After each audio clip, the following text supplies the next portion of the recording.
A chambone prevents the horse from raising its head beyond a fixed point. Raising the head causes the length of the chambone along the cheek piece to shorten and thus puts pressure on the horse's mouth and behind the horse's poll. Horses generally dislike pressure behind the poll and learn to release the pressure by lowering their heads. The chambone is used mostly in training horses as a lunging aid. If you use a chambone incorrectly, you can ruin a horse's gait, or if they are feeling particularly claustrophobic, you can even flip your horse over. They are an artificial aid that does not teach your horse how to carry its weight on its hind end as they are supposed to when going on the bit, and instead just ties the horse's head down into a false frame. The 3-ring bit is a bit with 4 rings. The top ring, which is the smallest, is where you attach the cheek piece. The next ring down is where you normally attach the snaffle rein for the least amount of pressure. The bottom 2 rings give you more leverage and are stronger. You can use this bit either with 1 ring or 2 ring like a Pelham. It is used specifically for leverage and lift.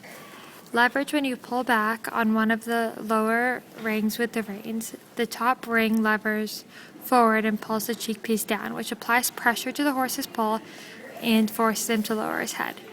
It also creates lift. As you pull on the rings, the mouthpiece rises up, the snaffle ring in an elevating action. When combined with the strong leg pushing the horses forward into the bridle, it helps to balance him on his forehand. These are normally used with very strong horses or used when a child is on a horse that they are not yet ready to ride to give them a secure feeling. If used the wrong way, you can ruin a horse's mouth. This means that you can make them very sensitive and bit sour, and they won't want to accept the bit or be ridden, and they will throw their heads in the air consistently. The pizza cutter spur is a spur with a round disc at the end of the spur. This disc has a sharp edge which causes the horse pain when pushed into their sides. These spurs are often used on slow horses or in jumper classes.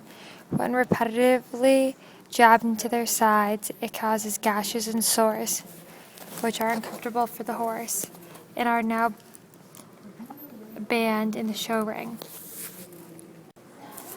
Fake tails were created to please the judge's eye, making a wimpy tail look big and beautiful. They have now changed from just adding hair to adding weights. You add weights to a horse's fake tail if they have high tail carriage. These weights keep the horse from being able to swat it from side to side or lift it up, normally adding 1 to 2 pounds of weight. The downside is that the weights put pressure on the tail and can leave bald spots underneath where they were tied. Each piece of horsetail takes 7 to 10 years to grow back. If the weights get caught, they cause permanent bald spots where they were tied in.